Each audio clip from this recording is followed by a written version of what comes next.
আজকের বিষয় মৌলিক স্বরধ্বনি। মৌলিক স্বরধ্বনি হচ্ছে 7টা: অ, আ, এ, হ্রস্বই, হ্রস্বই, এ আর ও। এই মৌলিক স্বরধ্বনি 7টাকে আমরা জিহ্বার বিভিন্ন অবস্থান অনুযায়ী আমাদের 4 ভাগে ভাগ করা যায়। 4 ভাগ হচ্ছে 1 নম্বর জিহ্বার অবস্থান অনুযায়ী, জিহ্বার প্রসারণ অনুযায়ী, জিহ্বার মুখবিবরের আকৃতি অনুযায়ী আর ওষ্ঠের আকৃতি অনুযায়ী।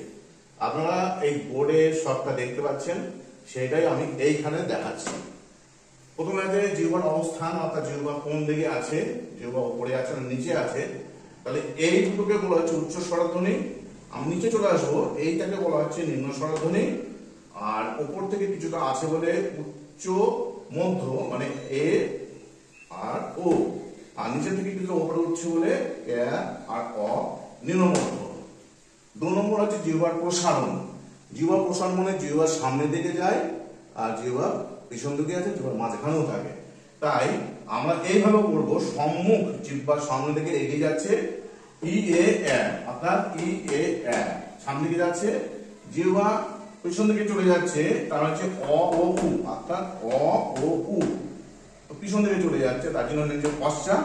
আর এই জিহ্বা না সামনে যায় না পেছন যায়, তার নাম হচ্ছে কেন্দ্রীয় বলা হয়েছে। এবং মুখবিবরের আকৃতি, মুখবিবরের আকৃতি, মুখ আমাদের অনেক সময় মুখটা বড় হয়, কোনটা ছোট হয়, তা সেইটাকে আবার আমাদের এই ভাগ করেছি ই এ এ। এই যে এইটাকে বলা হচ্ছে সমৃদ্ধ, এটাকে বলা হচ্ছে বিবৃত। উপর দিক থেকে বলা হয় অর্ধ সমৃদ্ধ, নিচ থেকে বলা হয় অর্ধ বিবৃত।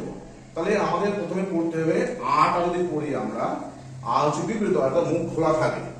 আর যদি আমরা এই কিছুটা এরকম ভাবে উপরে উঠি, সেটা অর্ধ বিবৃত, সেটা হচ্ছে এ আর অ। কিছুটা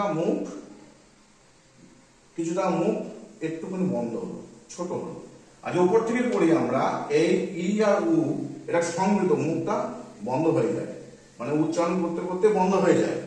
আর কিছুটা যখন নিচে আসছে, এই যে অর্ধ সমৃদ্ধ, মানে কিছুটা নিচে আসে, সেটা হচ্ছে এ আর ও, এটা অর্ধ সমৃদ্ধ, কিছুটা মুখ খোলা থাকছে।